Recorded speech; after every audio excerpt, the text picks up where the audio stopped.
FM radio, satellite radio, or otherwise publicly performed. However, the recording artists and producers who own the copyright in a sound recording of a musical composition are usually different from those who hold the copyright to the composition.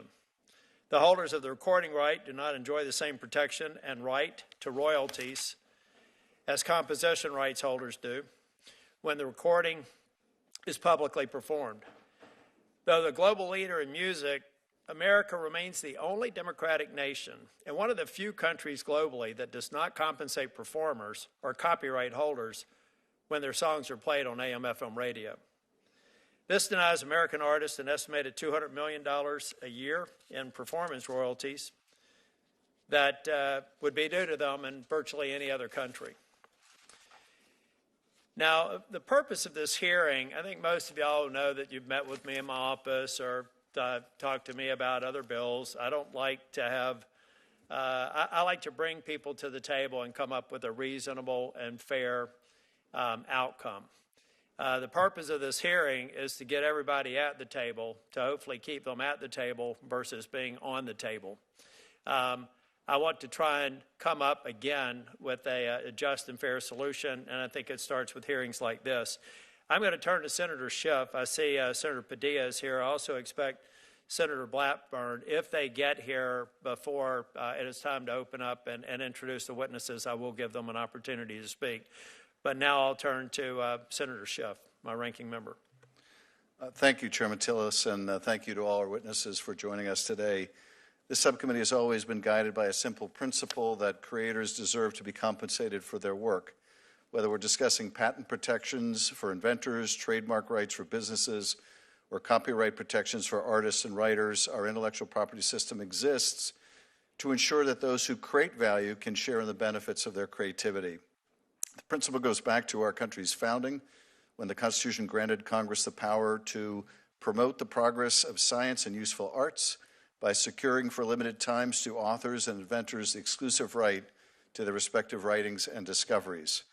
Which brings us to today's hearing and the opportunity to address an inequity in the creative ecosystem in which performing artists in America go uncompensated when their recordings are played on terrestrial radio.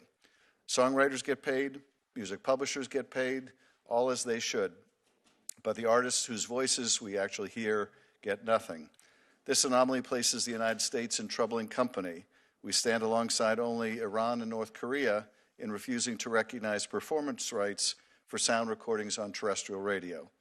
Nearly every other industrialized nation, including China, has recognized that artists deserve compensation when their work is broadcast.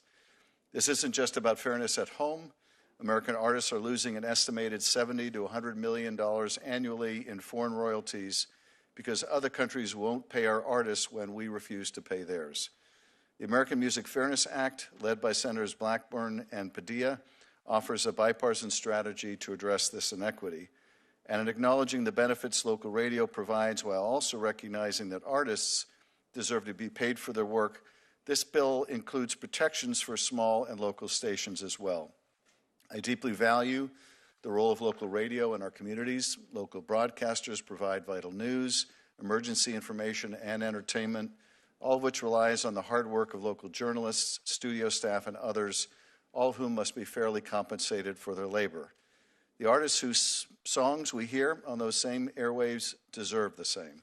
Compensating performers is common sense, and it also should not come at the expense of any other group of artists or other forms of copyright. This bill aims to mirror the performance royalty afforded to songwriters for their work and should no way dilute songwriter royalties. I want to take this opportunity to briefly address one other pressing concern for creators, which is not the focus of this hearing, but worth mentioning while we have so many of the valued stakeholders in this room. This includes recent reports that the White House has drafted an executive order that may be signed as early as this week to preempt state AI regulations. While AI has the potential to improve our lives and change the way we work and live, we need a unified approach to implementing AI guardrails to mitigate potential harms to users, consumers, and creators alike. So we need to make sure that we have common sense AI regulation which protects artists from the unauthorized use of their work or likeness. And while the Congress and the federal government should certainly take the lead in crafting rules of the road for This revolutionary technology, in the absence of federal leadership, the states can and must exercise the power they have to protect their residents. Members of both parties, including several Republican governors, have spoken out against this potential federal preemption and urged Congress to protect state-level AI protections. This bipartisan concern reflects a fundamental truth. The challenges posed by AI to copyright and to creators' livelihoods demand thoughtful legislation, not overreach, and we must not preempt the important work that's going on. The Music Fairness Act is the kind of considered, balanced legislation we should be pursuing to address complex policy challenges, and I look forward to hearing from our witnesses. Thank you, Mr. Chairman. Sure, Padilla, would you like to make comments before the witnesses? Sure. Thank you, Mr. Chairman, and I appreciate your prioritizing this topic and the proposals for this subcommittee. Hardworking artists make it possible for us to enjoy the music that ultimately becomes the soundtrack of our lives, right? Where the holidays are upon us. Everybody has some favorite songs we sing with our families back at home, or we think back nostalgically to our younger days and what music we were fans of when we were in high school or college or other happy times throughout our life. But today I'm also reminded that everybody's struggling with the cost of living in so many categories. And though it may be surprising to some, I know that artists are no exception to that struggle. Now more than ever, the United States needs to join every other democratic country, as you pointed out, in recognizing a public performance right for artists whose sound recordings are played on AM and FM radio, among other places. The issue, in my opinion, is about doing what's right and what's fair. And so I'm glad we're moving forward with the American Music Fairness Act. And I want to be clear that my support for this measure, which I'm co-sponsoring with Senator Blackburn here, is in no ways mutually exclusive with my support for local radio, which also plays an irreplaceable role in our communities, from facilitating emergency responses to uplifting local culture and local news. I actually believe the American Music Fairness Act would allow both artists and radio to thrive. So looking forward to discussion today, to exchange with our witnesses, and for this committee as a whole and our Senate to take action sooner rather than later. Thank you, Mr. Chair. Senator Blackburn. Thank you, Mr. Chairman, and welcome to our witnesses. We are so pleased that you are here. I appreciate the support in holding this hearing and bringing the issue forward. This is one that I've worked on since about 2008. And as Senator Padilla said, this is an issue about fairness. It is an issue about allowing a creator to exercise their constitutional right, an Article 1, Section 8, Clause 8 right, which is a right our Constitution gives to creators to benefit from their creations. And, of course, we know when it comes to AM/FM radio, there has been an inequity in this. Times change, delivery changes, and, of course, our creators should be compensated. I will tell you, I have found it really so interesting that when you look at the civilized world and you look at all the countries that compensate our artists, we are, unfortunately, in a league with North Korea and Cuba and Iran in not valuing what the creator comes up with, what the musician comes up with. So now we have the opportunity to right this wrong. And I think that we can all agree the United States needs to be standing in the same position that other entities, other countries are standing. Now, the American Music Fairness Act fixes this issue by closing a loophole in copyright law and ensuring that artists and music creators are paid for the use of their songs on terrestrial radio stations. AMFA would bring corporate radio broadcasters in line with all other, get this, all other music streaming platforms. Terrestrial radio is the outlier. They're the ones that want special treatment, and we need to end that by passing this bill. Now, Apple Music, Spotify, Pandora, Sirius XM, YouTube, and others already pay performers. I think maybe not enough, but they get paid for their work. And this bill is about common sense and fairness. So let's be clear, despite what the critics of this bill say, and we have some big radio that doesn't agree with this. I know Mr. Hinton probably doesn't agree with me on this issue. But this bill protects small and local radio stations. This bill provides strong protections for small, college, and non-commercial radio stations. America's artists and music creators, including our witness today, and we're so pleased to have Mr. Simmons with us. Thank you, sir. They have created the soundtrack of our lives. In my state of Tennessee, from Music Row to Beale Street to the hills of East Tennessee, artists and music creators have made their marks. We have an obligation to protect them and to ensure that they have the right to be paid for the product that they create. It is as simple as that. The creative community has waited a very long time for fair compensation for radio play. And this Congress owes it to our American artists to ensure we finally pay them. We pay them. And they deserve to be paid. So thank you, Mr. Chairman. Welcome to our witnesses. I look forward to a thoughtful exchange.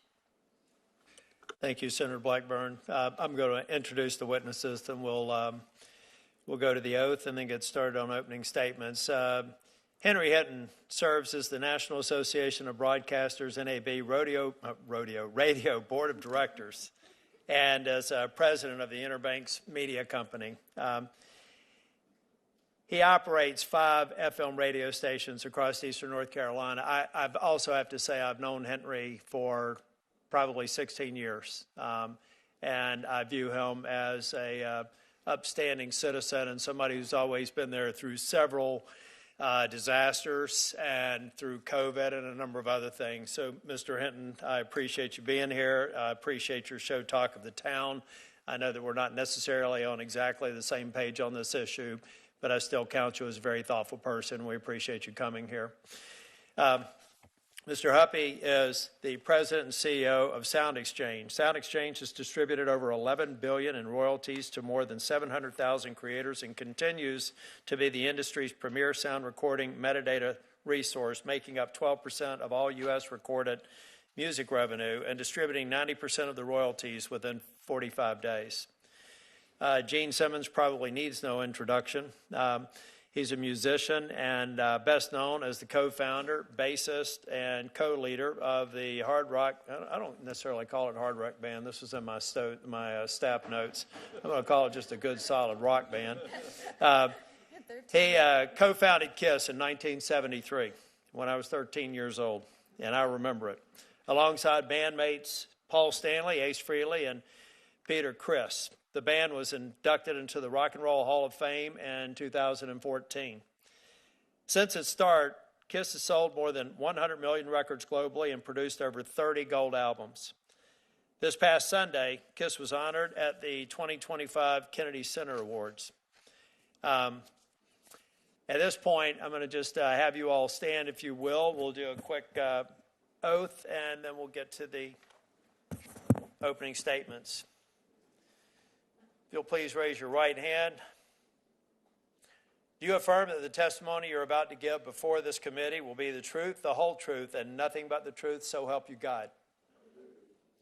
Thank you. You may be seated. Mr. Hinton, we'll start with you.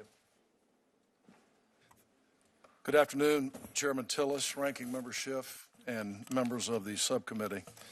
As Senator Tillis said, my name is Henry Hinton, and I'm honored to be here today testifying not only as a local broadcaster from Greenville, North Carolina, but also on behalf of the more than 5,100 free, local, over-the-air radio stations across America that serve your constituents. I'm the president of Interbanks Media, where I proudly work alongside my son to operate 5 FM radio stations in eastern North Carolina. I'm also privileged to serve as a longtime host of the locally focused radio show Talk of the Town. I know firsthand the value and collaborative partnership of our stations and what we have with recording artists. But make no mistake, I also know firsthand that a new performance royalty imposed on local radio will create harm for stations, listeners, and these very same artists. I've worked in radio since I was in high school in the 60s. I started as a DJ, worked in sales, moved into management and ownership. I also spent years in sportscasting, having done play-by-play in color at both UNC Chapel Hill and East Carolina University, my alma mater. My first year in Chapel Hill in 1983 was Michael Jordan's last year in Chapel Hill. I've always loved the broadcaster credo, doing good and doing well, a theme that's played out time and time again throughout my career. We are a uniquely free service, and the backbone of our local communities is evident. We serve our communities in ways that no other media can. Just last week, I want to tell you about what we did in eastern North Carolina. We had all-day radiothons Thursday and Friday of just this past week. We raised over $105,000 for local families this Christmas. It's a program we do every year in partnership with the Salvation Army. That gives back directly to our North Carolina neighbors in need. Our stations are not only the source for the latest music, but the place that listeners turn to for entertainment, inspiration, and information, including as a trusted voice during emergencies and natural disasters. Our market in eastern North Carolina sits in the path of nearly every hurricane. That's when radio's resiliency truly shines. We inform people of the approaching danger. We remain on the air during the storm and its aftermath to provide reliable updates when it matters most. I remember in 2016 when Hurricane Matthew ripped apart entire communities. Our stations became the only means of communication for many people. Cell service failed. They had no other way to communicate. We stayed on the air for days, keeping people informed and providing a 24/7 platform for emergency personnel to communicate with the public. After the hurricane, we worked with the Avett brothers at their request, and we raised $365,000 to help communities rebuild. I personally went from town to town in our listening area, delivering checks to help with local needs in those areas. I'm proud of the real-life partnership that exists between radio and recording artists. Broadcasters around the country are known for spotlighting new and upcoming artists and serve as an integral part of artist promotion. The broadcasters around the country, the continued relevance and value of radio is affirmed by daily local radio broadcasters around the country as record labels continuously contact stations to promote new artists and music and look for radio airplay to help them launch their next hit. We're immensely proud that over-the-air radio is free to our listeners, but it is not free to those of us who provide it. Radio stations pay countless fees, including annual FCC regulatory fees, copyright royalties to performing rights organizations like ASCAP, BMI, CSAC, GMR, and streaming collectives like Sound Exchange. Local broadcasters today compete against tech giants and global streaming services, some of whom, ironically, are now trying to emulate the essence of radio on their platforms.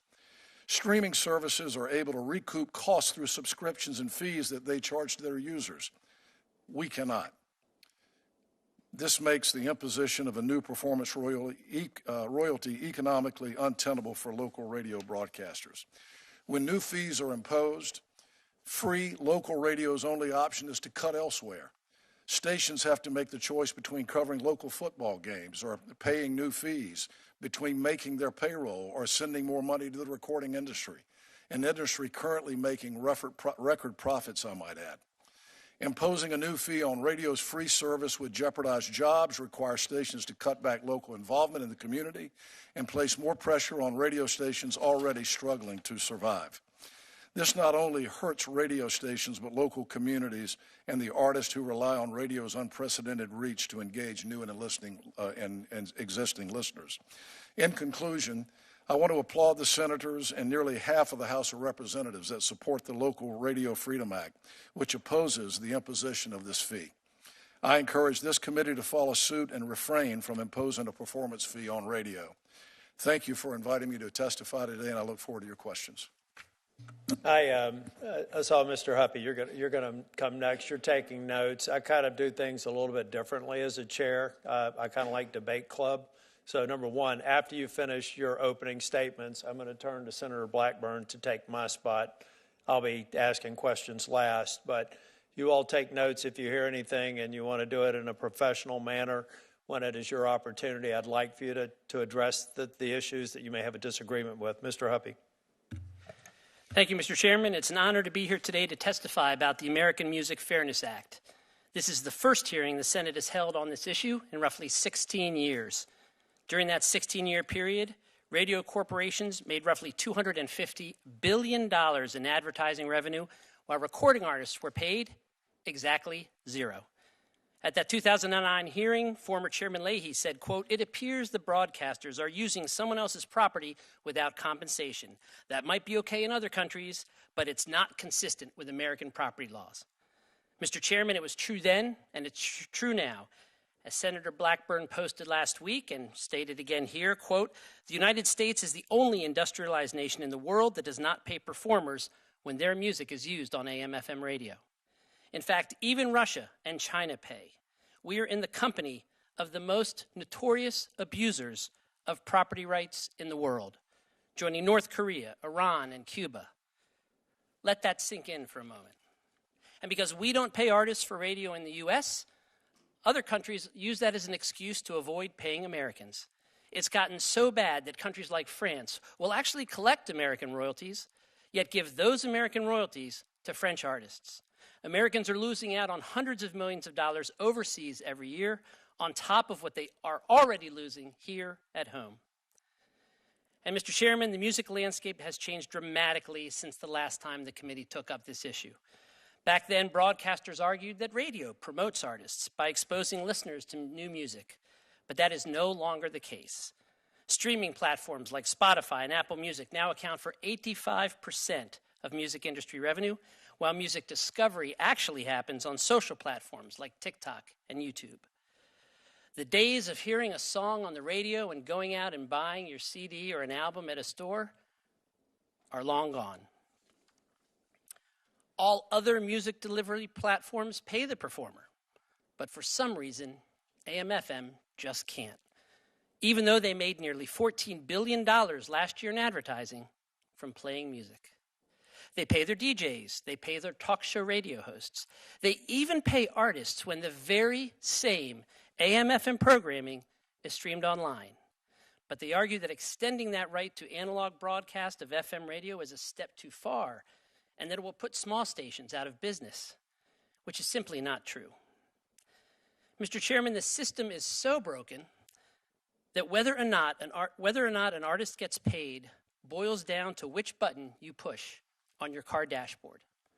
If you select SiriusXM or Spotify or Apple Music or even the iHeart streaming app, the artist gets paid. Yet if you choose an FM station, they do not. Mr. Chairman, no legitimate business or policy reason can justify that difference. The title of this hearing recognizes the need to balance interests in the music community, and we share that desire. We care about and recognize the value of small, local, and independent radio, which is why the bill has carve-outs to protect small broadcasters. Under the bill, small stations would pay $500 or less a year for music. That works out to $1.37 a day for unlimited music. We also recognize the great importance that songwriters bring to the creative process. That is why the bill explicitly prevents radio from paying artists out of the songwriter's share of the royalties which they have collected for decades. All participants in the creative process deserve to be fairly paid. Mr. Chairman, the NAB will say and do anything to make sure they don't have to pay artists for their music. Their playbook has always been to confuse the issue and run out the clock, and it's been effective. Unfortunately, the only way to fix this problem is by changing the law, and that is why we are here today. This isn't about going into a back room and working out a deal with the broadcasters. Congress must create a property right in order to make those discussions meaningful. AMFA is a bipartisan bill that ensures every drummer, guitarist, singer, and musician gets paid fairly for the work they do. And not only is AMFA supported by legislators on both sides of the aisle, but every administration in the past 50 years, including the Trump and Biden administrations, as well as the U.S. Copyright Office, have consistently supported the creation of a performance right in terrestrial radio. In fact, just this morning, the USPTO issued a letter in support of this bill, reaffirming the Trump administration's support for this effort. Congress has stepped up time and again to modernize the law and ensure that artists are paid when their music is paid for digital, streaming, and satellite radio, but it has yet to fix the problem for AM/FM radio. In closing, Mr. Chairman, we're simply asking you to finally close this glaring loophole in our copyright law, which has been giving one of the oldest music delivery platforms a free ride for too long. Just 2 months after the Senate hearing in 2009, the Judiciary Committee marked up and approved the bill on performance rights. Mr. Chairman, I hope this committee repeats that history and moves to mark up the American Music Fairness Act without delay, just as it did 16 years ago. Thank you for your time. I look forward to your questions. Mr. Simmons. Thank you, Mr. Chairman. Mr. Simmons, if you, the button needs to be red. Yeah. Red means on here. Thank you, Mr. Chairman. I was happy to see many of you this Sunday where KISS, our little band, was honored at the Kennedy Center with President Trump. I'm proud to say I first met President Trump years before he got into politics, and I'm happy to remind everyone here in this room that our President Trump signed the Music Modernization Act in 2018. This bill updated copyright protection for the digital era. The world is changing. We've got to stay ahead of the curve, and legislators need to be informed on all of these things because, let's face it, you do the work of the people. We elect you, and we hope and we expect you to do the will of the people. I'm grateful to President Trump for his leadership on issues important to our artists, past, present, and future. I'm here to kindly ask all of you, both Republicans and Democrats, to help us remedy a situation, an injustice, let's call it for what it is, an injustice that's been ongoing for many, many decades. I'm going to tell you what I mean. Bing Crosby recorded perhaps one of the biggest songs of all time, White Christmas. What's more American than that? Written by Irving Berlin. It's been on radio, AM and FM, later FM and originally in AM, millions of times. Every Christmas, we and around the world are listening to I'm Dreaming of a White Christmas. That's America's song. Everyone received money. The radio station sold advertising. The plumber who fixed the plumbing got paid. Everybody, the disc jockey got paid. The only person that was never paid for the airplay was Bing Crosby, which is astonishing. And I want to talk about why this is called the American Music, you got to stop there, American Music Fairness Act. Yes, it's an act that's fair because there isn't fairness ongoing right now, but it's American music, America. Last time I checked, Zimbabwe gave the world no music. I can't sing you a French song and nobody else. It's America's music that rules this planet. Elvis, baby, the king.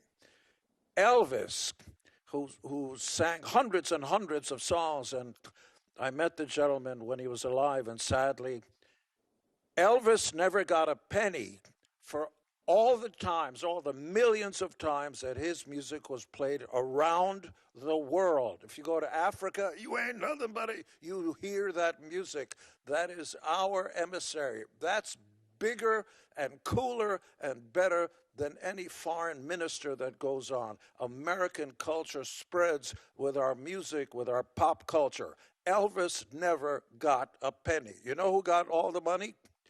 And this is not to demonize Mr. Hinton, who's a powerful and attractive man.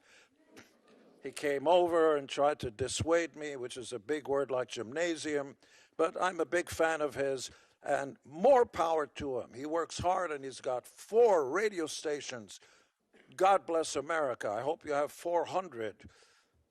This bill, when it's passed, because the word if is for losers, we are going to pass this bill. It is bipartisan. You will do the will of the people, because 70% of the United States of America in a recent poll said, we want this injustice cured now and once and for all.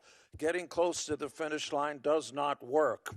And Mr. Hinton, I understand everything you talked about when emergency reliefs and hurricanes came, and I'm important. We're only talking about AM and FM radio and paying our Frank Sinatra, Elvis Presley, Whitney Houston, Celine Dion, even my newest best friend, George Strait, who's a co-winner, proud winner of the of the Kennedy Honors. I walked up to George and we started talking about family and where you from. I'm from Texas. And I said, I'm from Israel. Same thing, planet Earth. And we started talking and trading stuff. And I told him, George, do you know one of your biggest songs, Amarillo, which has been broadcast on AM and FM radio hundreds of thousands of times?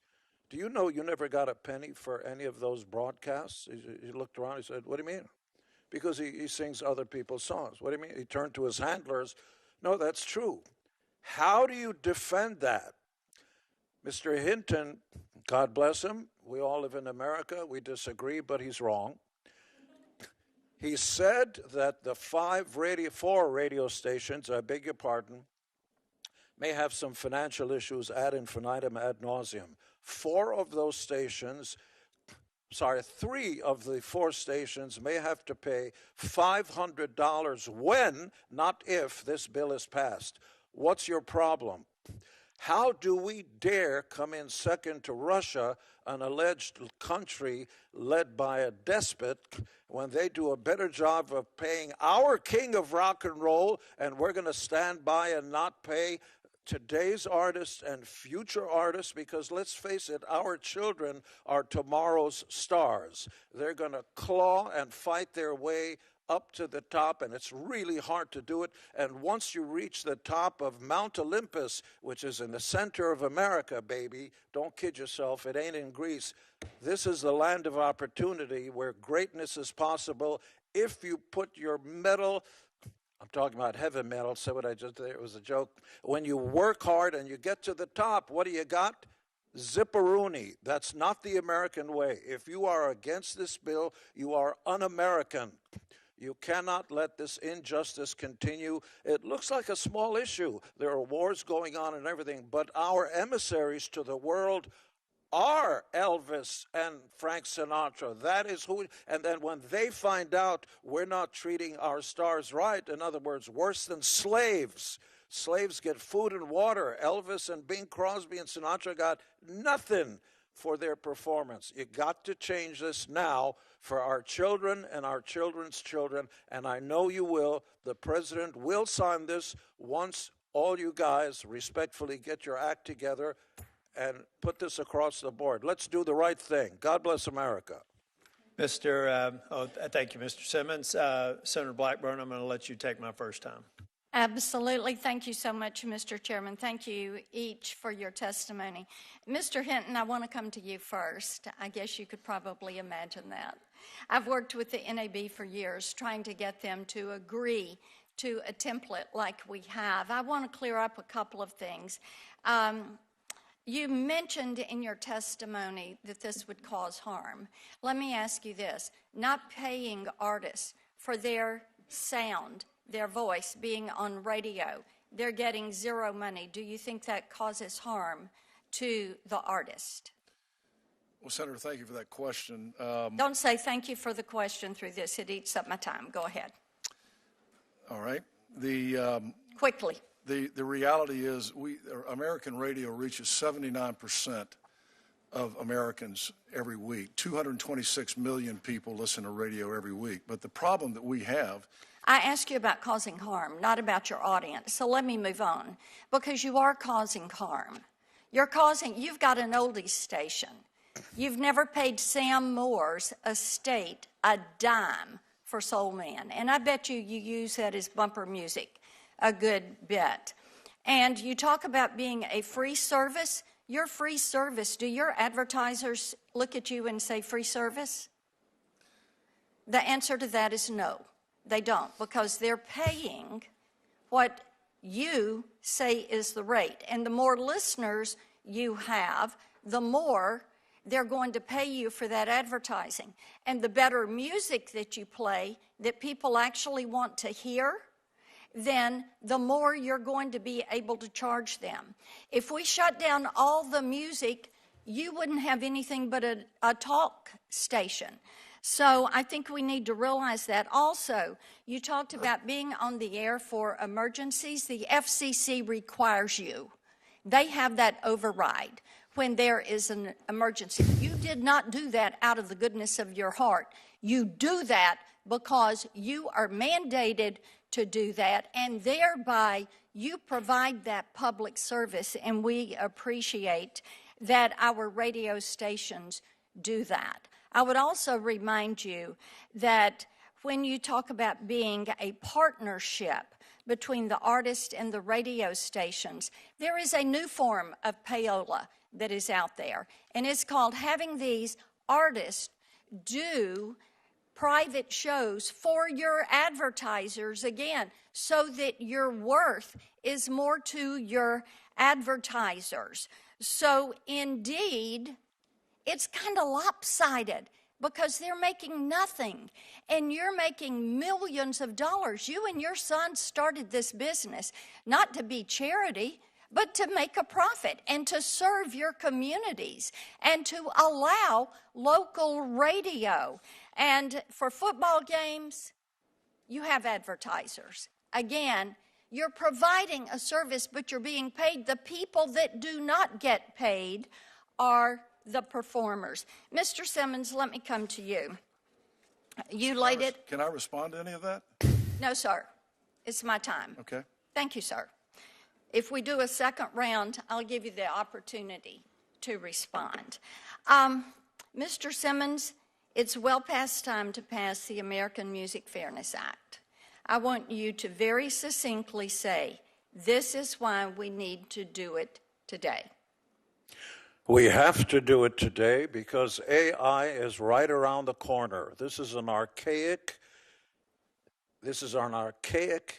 injustice that's been around for a long time, and there's no reason why we should get in the middle of it. It's un-American. The basic premise of America is, pardon me for simplifying it, I was a 6th grade teacher, if you work hard, you should get paid. Okay, let me ask you about something else. I go to church, and I live in a neighborhood in Nashville where we have a lot of session singers and musicians, background vocalists that are there. Talk about the significance to those artists of getting those pennies on the spin.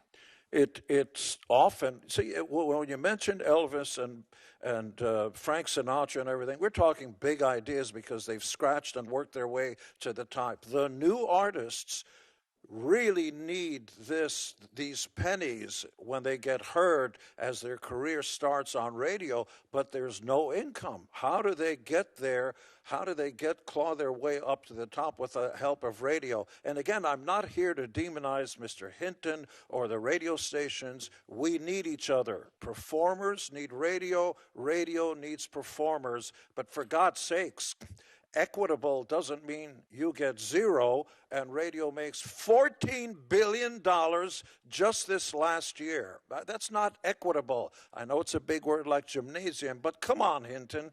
Let's get with it. Let's become American. Thank you, Mr. Chairman. Yep. Senator Schiff. Thank you, Mr. Chairman, and thank you to my colleague, Alex Padilla, for this legislation. Appreciate all of you testifying today. Mr. Simmons, I want to ask you about the song Beth, but you're not here for that, so I'm not going to. What I would, and I love that song. I love all your songs. And thank you for bringing my Cusimano constituents with you. What I'd like to ask you, you've been obviously performing for quite a while. When you began your career, there was a kind of understanding that I think was the rationale for this injustice that, well, if radio stations are playing your music, you're getting advertising, more people are buying your albums. Obviously, the industry has completely changed, and the way people access music has completely changed. But if you could talk a little bit about how the industry has evolved and what it means today not to be compensated. That is, I would imagine whatever promotional value you get of your songs played on the radio doesn't somehow create enough recompense to make up for the lack of being paid for those songs being played on the radio. Well, first and foremost, what you say is so, but I want to cut to the chase, which is when we first began, we were four knuckleheads off the streets of New York who could barely spell, read, or write. We just happened by ourselves. We never knew, no one. Artists are not qualified to understand the business model. We didn't have a business manager. I didn't know that once you get a song that goes on radio, radio is not going to pay you to play the song. But they will have the right, I will say this again, they have the right to use our name and likeness. And you're talking about trademarks. You use my trademark without my permission. Otherwise, I'm going to take your house and your firstborn. Are you kidding me? So radio uses billboards across the country's highways of America to promote the radio stations so that people will tune into their station because they are hearing our voice on their station so they can sell advertising. And more power to you. You should be making more money, become more successful, but the new artists are not going to get their fair shake. There are barely record companies left. The entire music industry is in disarray, and all these pennies are so important, especially for tomorrow's stars who are being born today. This is for our children and for our children's children. We can't just let them out in the cold and not have a way to get paid for their hard work. Thank you. And Mr. Huppy, I know when your son was very young, he ran for school office with the theme song, Don't Worry, Be Huppy, which was brilliant, by the way.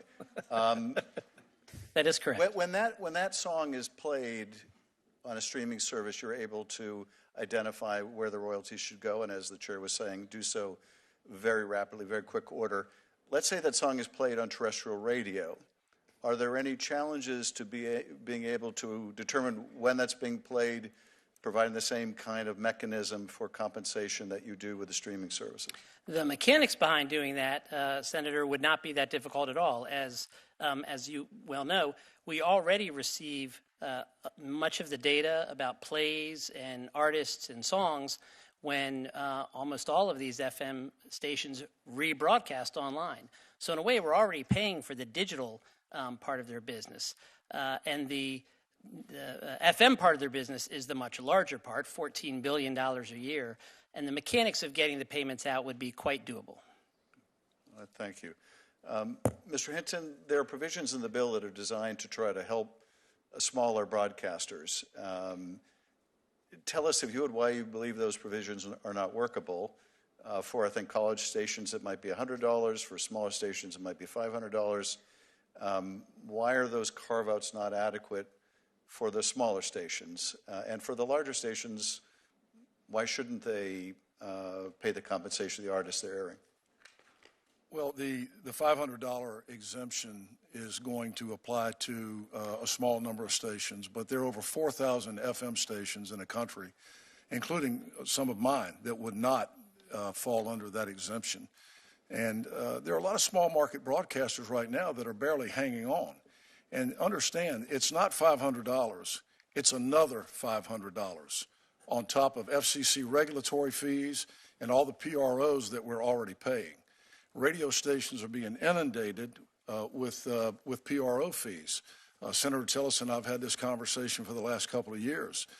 The whole landscape, the ecosystem that's worked for 100 years is under strain because streaming services are a problem for the performers, they're a problem for radio stations. We are competing with streaming services that are owned by the largest big tech companies in the world. And our revenues as a result of that are dropping. BIA, who is the organization that tracks revenues for the broadcast industry, this is a very important fact. You may not be aware. Since 2019, radio's gross receipt revenue has decreased 20%, projected to be down another 5% this year, 3.5% next year. So small market radio stations can't take any more fees. It's not 500, it's another 500 on top of everything else that we're paying. And I'll tell you, anybody that thinks $500 is a small chunk of change has never had to run a small market radio station. Thank you. I yield back, Mr. Chairman.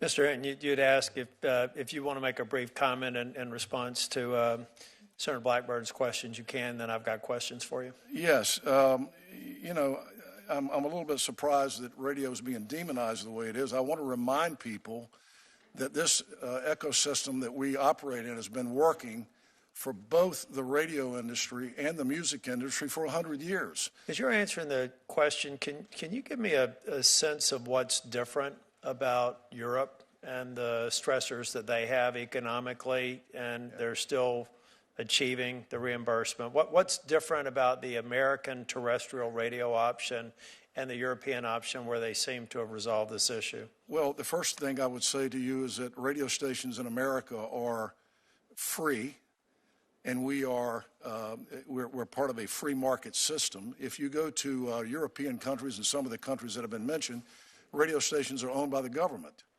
The relationship between the music industry and the radio industry has been fantastic, and it's worked beautifully for the years. You know, it's been said that the promotional angle that radio station provides to the recording industry is not there anymore. It's not important. If you allow me, I just want to read something that I received from a good friend of mine, Mike Biddle, who is the program director. He used to be my program director. He's now program director at WQDR in Raleigh, which is one of the legendary country music stations. I asked Mike last week, Mike, tell me what kind of contact you get on a week-to-week basis with the recording industry and music labels. And if you don't mind, I'd like to read a couple of lines from that email. 16, exclamation point.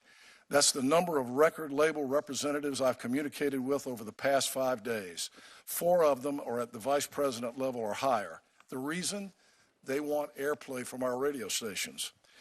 Based on the ratings research provided by Nielsen and Eastland, and I've done the math, our radio station alone can match the exposure of an artist a song gets with 30,000 streams in 1 week with just a handful of spins in primetime listening. And one other thing I'd like to respond to is the issue that Senator Blackburn brought up regarding her letter to the chairman of the FCC for payola. First and foremost, I would say, in my experience, and I've been in this business a long time, Senator, I have never, my experience has been exactly the opposite of what you are describing. It's normally artists coming to radio stations wanting us to provide promotion for something that they're promoting with a relief concert or something. Just like happened with us after Hurricane Matthew, the Avett brothers came to us and said, will you help us promote a hurricane relief concert, which we did and raised $365,000. I can tell you this, that we take the issue of payola very seriously. NAB has a policy. We all follow it. We are very serious about following payola and not breaking any federal laws, especially that one. Last question for you, or from me. Have you modeled what the economic impact would be on your stations, or has NAB done any modeling on what the economic impact would be on various stations if this bill is ratified? Well, let me start with this, Senator. The radio industry is free over the air. When we hear about these other streaming services that are paying performers' rights, remember this, they can pass their fees on to Yeah, I their get that. But I'm trying to get at is the economic impact and what stimulated, this isn't from my staff notes. Well, What again, stimulated you and I have had this conversation before. I think we should be advocating for is for Congress to take a look at the entire ecosystem. Well, I got you. All PRO. But I'm just trying to get back to the NAB in particular. I wouldn't expect you and your radio station to have done some modeling about what the impact would be. You're asking me for a percentage of how it would impact us? I'm trying to get, we've already, there's a stipulation that some of the smaller market or college radio stations be either $100 or $500 impact.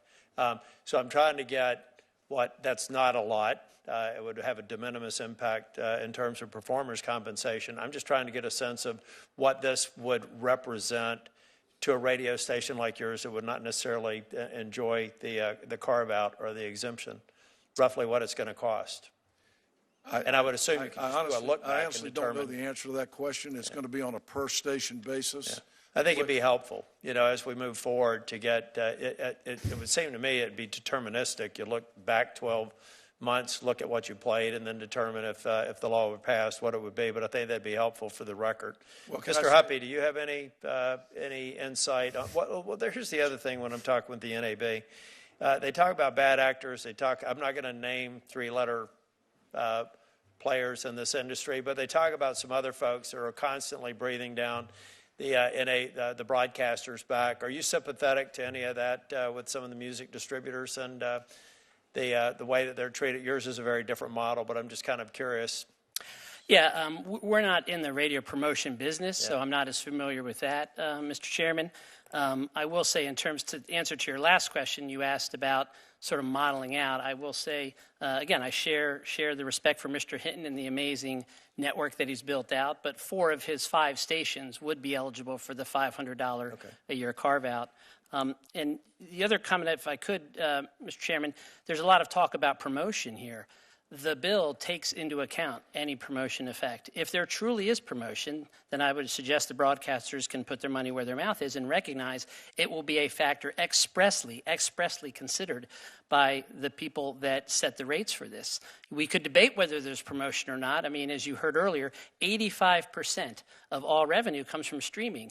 I think you've heard Mr. Hinton say twice that they compete with those streaming platforms now. It's no longer about promotion, it's about competing. And one last point, Mr. Chairman, let's say there is promotion, hypothetically. I don't know why that should be a free ticket to take people's property with neither permission nor payment.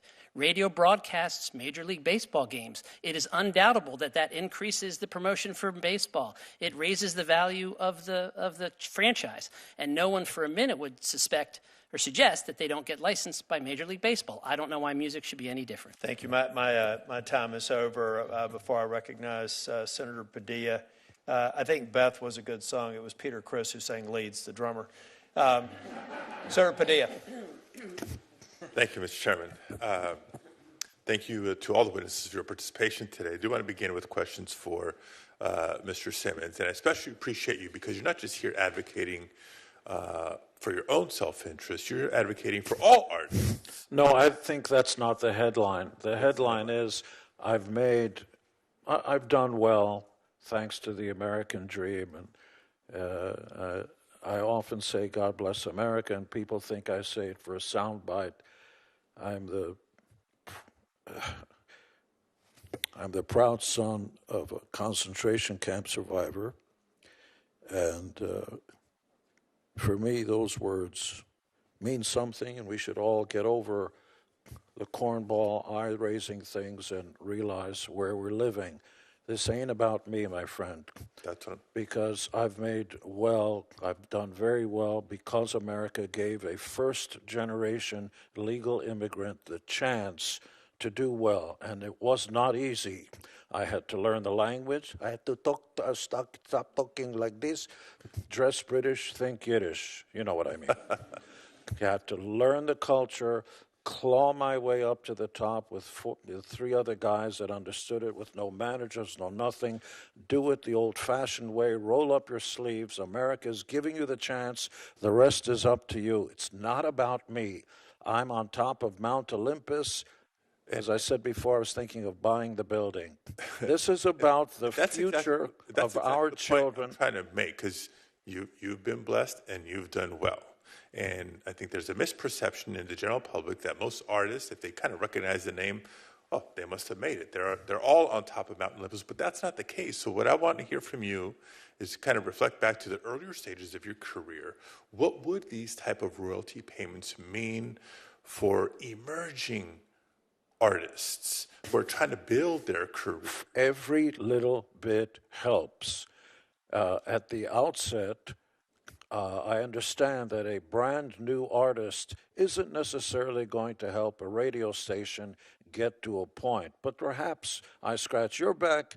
When they get bigger, they'll be more appreciative of WXRP or whatever that's called, and say, "You were there for me then. I'm going to be," it's about relationships. But if you work hard, the American way is you must get paid. You cannot verbally or otherwise, ethically, morally, and perhaps once this bill is passed, legally, validate the notion that somebody who works hard is going to get nothing, while a corporate entity, well-meaning though it may be, is receiving $14 billion just this last year. And as you articulated in your opening remarks, there's a reason this is called the American Music Fairness Act, because the way we're not asking unfair. Hold on, that's if right. It was unfair decades ago, is it more or less fair today, given the change in technology, the change in the industry? It's not just radio it's revenue more or unfair. not. It's more unfair now because once 1980 or so, when Napster started downloading and all that, and remember, we're only talking about, in this bill, AM, FM. We're not talking about streaming or anything else. That's for another bill, another time with other folks. It's a simple idea. My friend, when I go on the highways of America, is my radio station, and I'll turn to AM or FM to hear the music I want to hear, and they're playing it and charging advertising and so on. The people who are on that, who are singing my favorite song, are getting zero for that performance. That's got to change. I don't know if I answered your question, but I thought I was profound anyway. Absolutely, absolutely. My last question, my time remaining, is for Mr. Huppy. Can you talk, we've focused on radio station owners, the broadcasters, we focus on artists. Are there other folks in the industry who stand to benefit from this bill? As Mr. Simmons says, not if, but when it is passed and signed into law. Do producers get impacted one way or the other, engineers, other behind-the-scenes folks? The answer, Senator, is yes. This impacts the entire recorded side of the business. Many people participate in the creation of a recording. It's a huge part, it's a huge investment for the industry. It's what we all listen to when we turn on the radio. So, it's artists and record labels, studio producers, background musicians, background vocalists, engineers. It's a very hard job to bring a successful recording to the world. And all of those folks would benefit from this bill. Last quick question, Mr. Chairman, if you'll indulge me, for Mr. Simmons. Not on the bill itself, but my youngest son, his name is Diego. He's 10 years old. He has quickly fallen in love, not with the bass, but with the electric guitar. What advice do you have for him? Have a fallback position. And I say this seriously because since the advent of downloading and file sharing, where artists are actually getting minuscule amounts, barely able to get by. And by the way, I was a sixth grade teacher at a college education. I worked at Williamson & Williamson. I was the assistant to the director of the Puerto Rican Interagency Council, Boricua. You know what I'm talking about. The original Indians in Mexico, Magdalena Miranda, it was a government research and demonstration project, and because I had skills, I could type 90 words a minute, fix hexagraph, mimeograph, ad infinitum, ad nauseum. I was making $23,000 a year when that meant a lot of money, but doing the Jewish way, living with your mother, not paying rent and so on. So I amassed a large enough amount that I could support the band we were forming together without managers and everything else. The advice I have for everybody is always have a fallback position, because everybody believes, and God bless him for believing, I can reach the stars. Well, what happens if you don't? What's your fallback position? How old is he now? 10 years old, sir. Okay, he's got time. What kind of music? Oh, heavy metal. Metal. You know what? There's the 10,000-hour principle. There was a book about it. The harder you work, the luckier you'll get, and always have the fallback position. By the way, if it's not a musician, there are managers and other things and personal.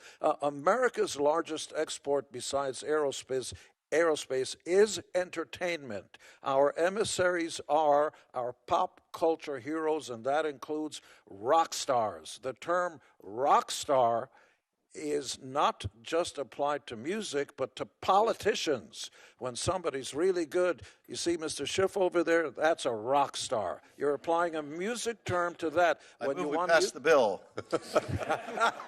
When you're using it as a verb, let's rock. We're going into extended play here. We need Thank to you move very to much. Senator Thank you, Welch. Mr. Chair. This is Senator Welch. important. Around the world, rappers call themselves rock stars. You go to anywhere in Africa, Europe, it's American culture. I'm getting the kick that says basically, shut up, let them talk. But I'm passionate about this because it goes back to our children.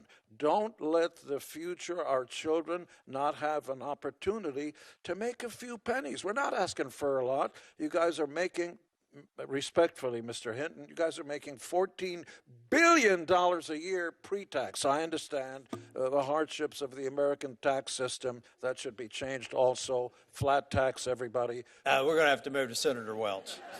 Okay, if you've got a solution for that, we'd like to see the bill Well, text. I've been We've working enjoying on that. I've been enjoying the concert.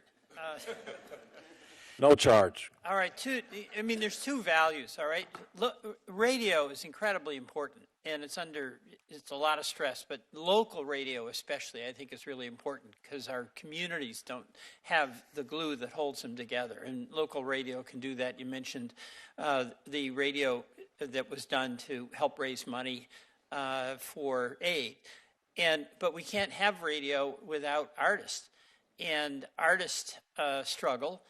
And, the proposition that it's free because the radio is free, that's like, tech is saying it's free Gmail. But there are a lot of other collateral consequences that we have very little control over and are struggling with. So how do you answer the basic question that if you broadcast somebody's creative work, they shouldn't get paid? Yeah, it is. Well, again, this is the system that we operate under. It's worked for 100 years. We've had a system. No, but seriously, it's worked for you for 100 years. Well, respectfully, 14 billion. Last year. Well, let me clarify that I did not make $14 billion last year. No. And I will say again, I'll repeat what I said earlier. The latest statistics are that radio revenues are down 20% since 2019. No, here's why I'm interrupting. It's just a basic fact. It should be a basic value. If you provide a service to me, I come in and I want to get radio advertising, you charge me money for that, and I benefit. And the tool you use to sell your advertising is the creative work of artists.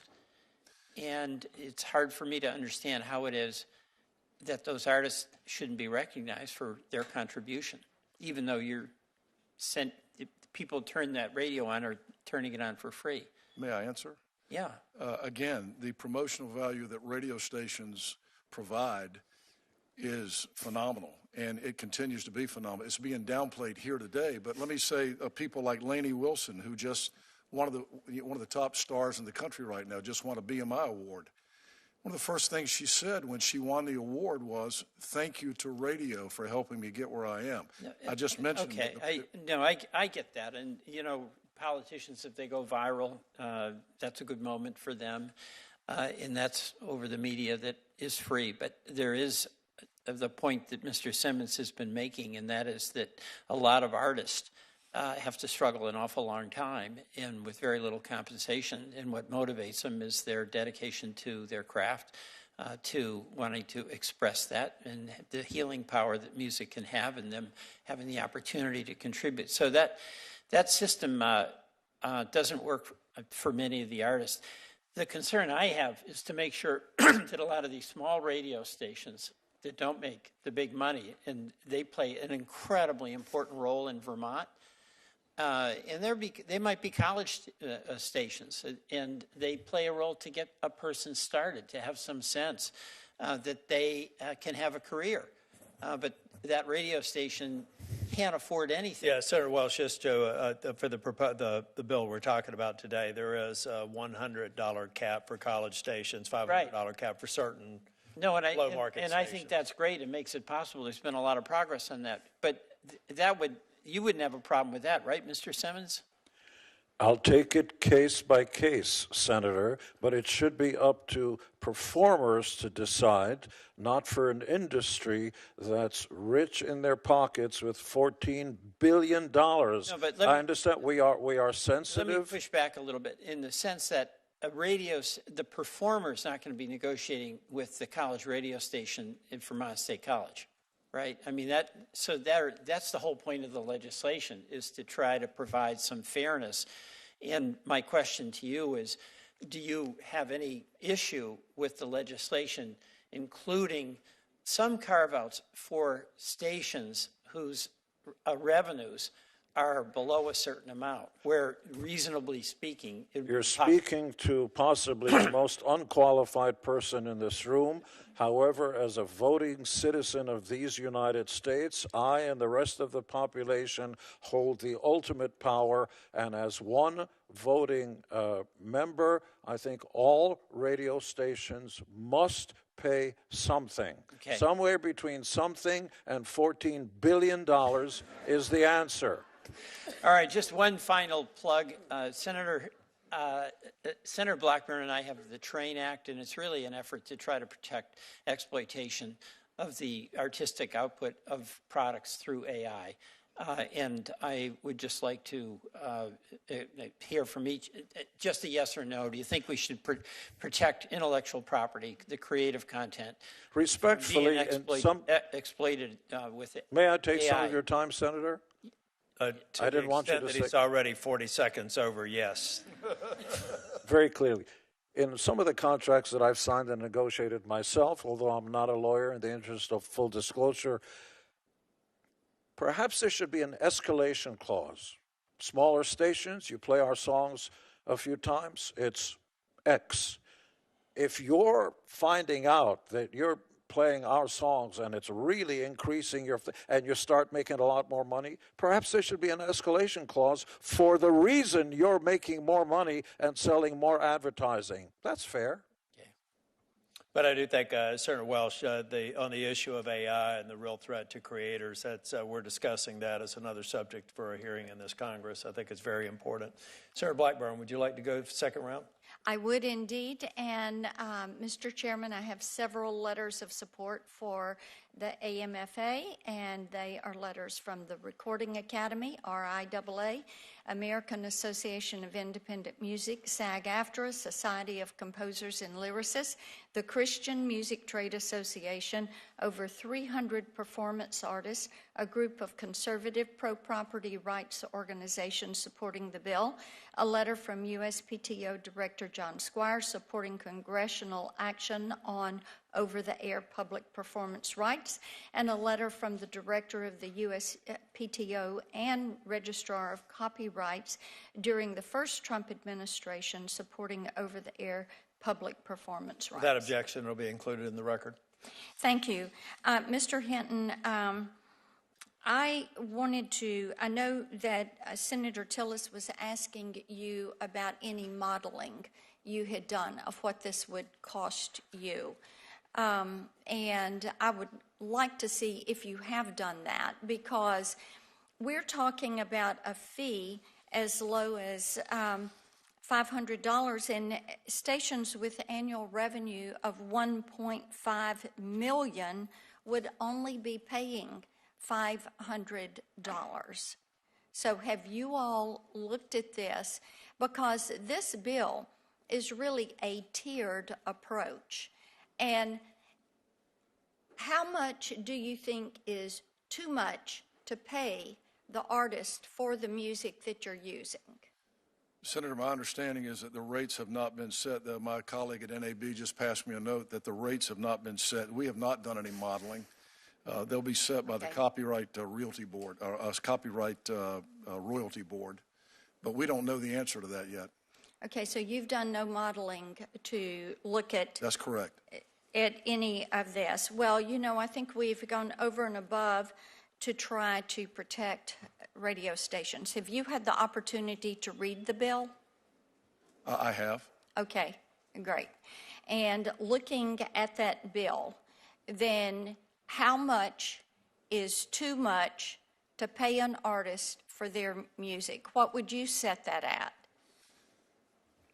Senator, again, you know, the promotional value that radio stations provide. You're on the NAB board, sir, and what I'm looking for is fairness for these artists. You're asking me for a number that I don't have. You don't have a number. You just know paying anything is too much. I just know what I'm paying already, and this is going to be added to what radio stations are already being burdened with in the copyright space. So since there are other fees, you think that that gets you off the hook from paying musicians and artists, since you're already paying fees. So, and by the way, we take promotional value into account in the bill. That is, and you might want to kind of gloss back over, give that section another read, because we do account for that promotional value. You talked about that radio, that artists benefit, and indeed they do. And radio stations are important partners, but we want radio stations to be fair to the artists, because you buy clothes, you benefit from clothes. You buy food, you benefit from the food you buy. You benefit, and your advertisers benefit by the music that you play.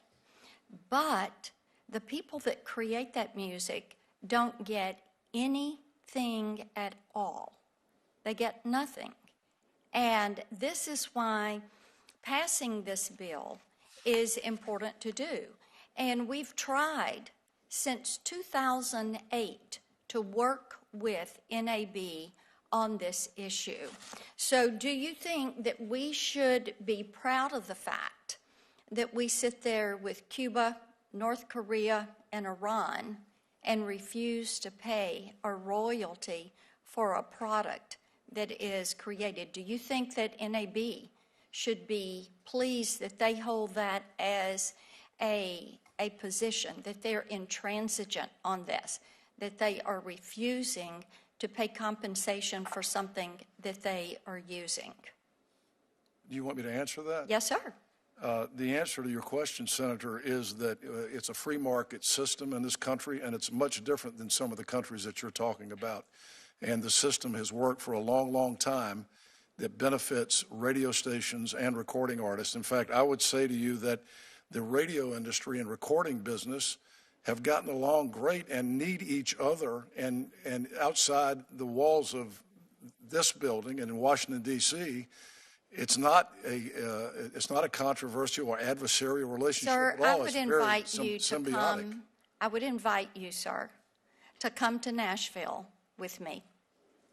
Come to Tennessee with me. I'd love to. I love and that. do a roundtable with me with some of these musicians and entertainers, and I will guarantee you will hear quite a different story.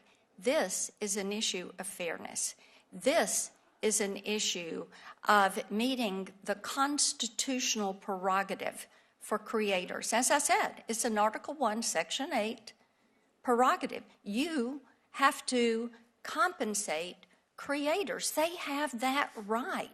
And, sir, broadcast has blocked this. You wouldn't be in business if you didn't have access to spectrum. You wouldn't be in business if the FCC didn't give you a license. You wouldn't be in business if there was not music to play. So this is the fairness issue.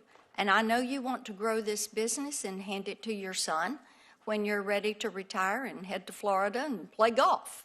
And what we want to do is make certain radio can flourish and that entertainers can also flourish. Thank you, Mr. Chairman. Senator Schiff. Thank you, Mr. Chairman.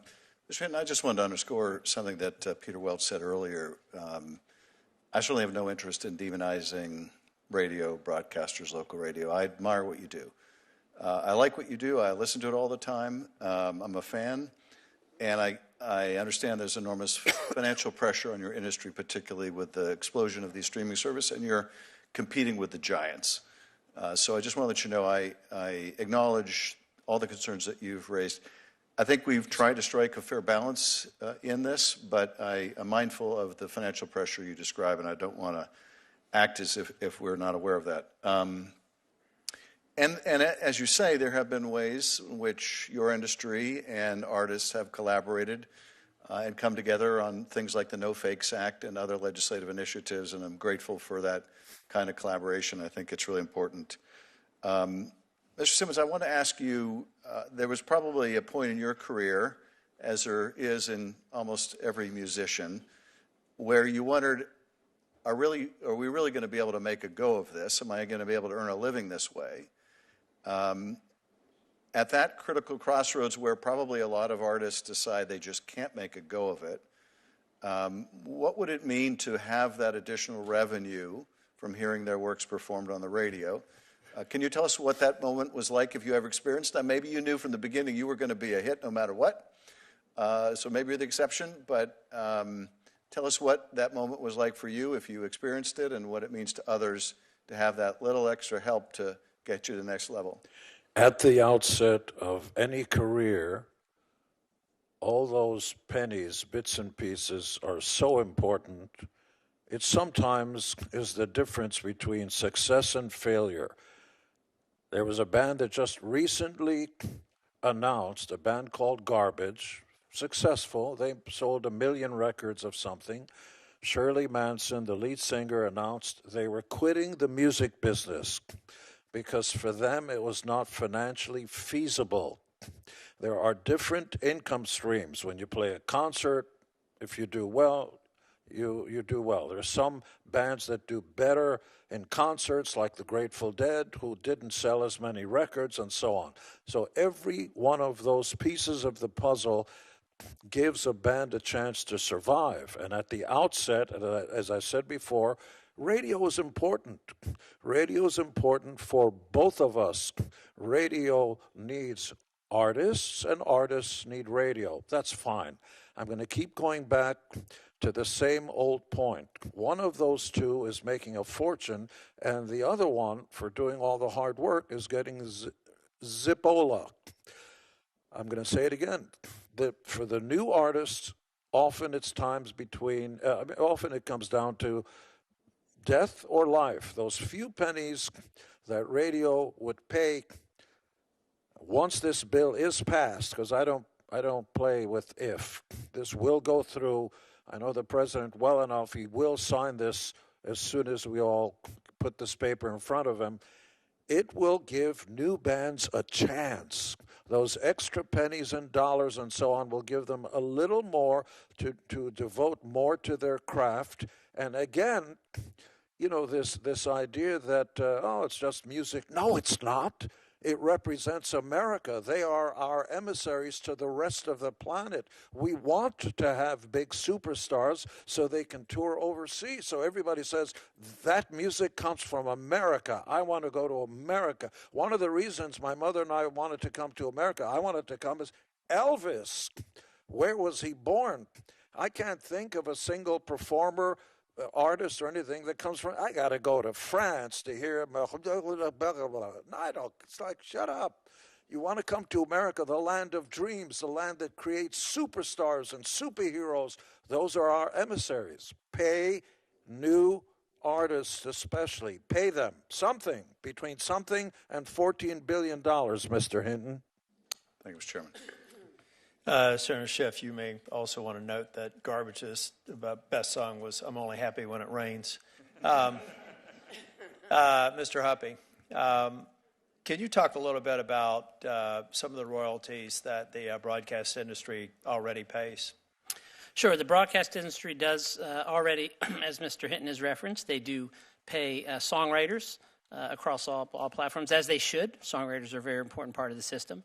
And they also do pay royalties to sound recording artists when the very same content we're talking about here, when that is simulcast online or streamed over the internet, they also do pay there. But as I mentioned, they do not pay when, this biggest part of their business, $14 billion over-the-air transmissions, they do not pay recording artists for that. If we were to pass this bill, it's my understanding now that certain jurisdictions withhold compensation for U.S. domiciled artists when we don't their own. So do we have any earthly idea how much money would potentially flow to the artist and into the U.S. economy if this bill were to pass? I think one estimate we like to reference, the first Trump administration put out a letter that estimated the loss of that money at around $200 million. Certainly hundreds of millions is a safe number to go with, but $200 million, I think, was mentioned by the first Trump administration in their letter of support. Mr. Hint, one thing that may be helpful, just so that we get a better idea of economic impact, I think about other things broadcast radio does, like the Emergency Broadcast Network, those sorts of things. They do play a different role than, say, a YouTube Music or other streaming platform. But I think it would be helpful for us to get a better understanding of the real economic impact.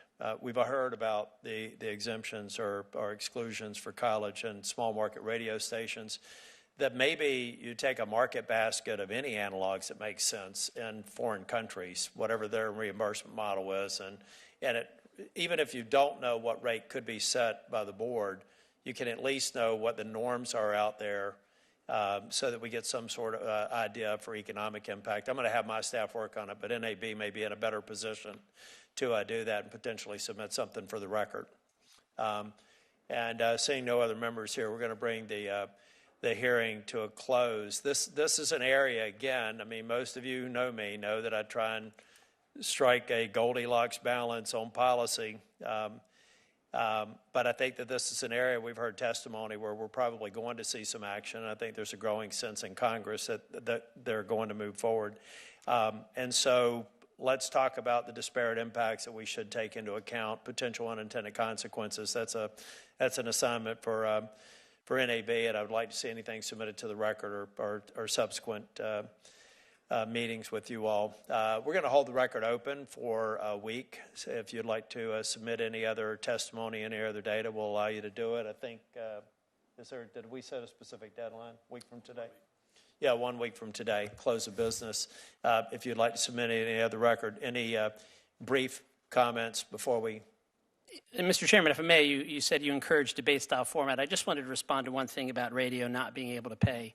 Radio, Mr. Pittman, the head of iHeart, recently talked about radio's renaissance. And when you look at some of the margins in radio stations, I had the opportunity to see some numbers from last year, and some of the biggest radio conglomerates have margins in the 18 to 24% range. Radio pays for the rent, they pay for the electricity, they pay for their station managers, they pay for the executives, as they should. I'm just at a loss. And by the way, talk radio also manages to afford to pay their talent. And they manage to work that into their business model as well. Mm-hmm. So I think the concept that radio can't work this into their business model is really not really a supportable statement. Artists deserve to get paid just like everybody else at radio. Mr. Hitton, I'll give you equal time. That'd be 30 seconds. Well, first of all, I'd like to thank the committee and you, Chairman Tillis, for allowing me to testify today. It's been an honor to testify, especially on the same table here with such an iconic music hero of mine for many, many years, Gene Simmons. Radio is facing a lot of different issues. I've talked about the economic pressures and the economic realities that we're facing with streaming and losing revenues. And a lot's been talked about today with regard to where we are with these declining revenues. I would point out that the recording industry grew 3% last year to a record high $17.67 billion. So I think radio's had a big part in promoting artists. We want to continue to have a great relationship with the music industry, but we want everyone to understand that a new performance fee on radio stations is going to, again, it's going to be an additional fee while our revenues are declining, but these fees are exploding exponentially on us. Okay, my time has expired. Mr. Simmons, thank you for being here. Congratulations on your recognition Thank you. And this in week, the and thank you for following- having an impact on so many people. Thank you. And in the following week, if you need me to fly back here and state our case again, I'd be more than happy to. Thank you. Thank you. The hearing's adjourned.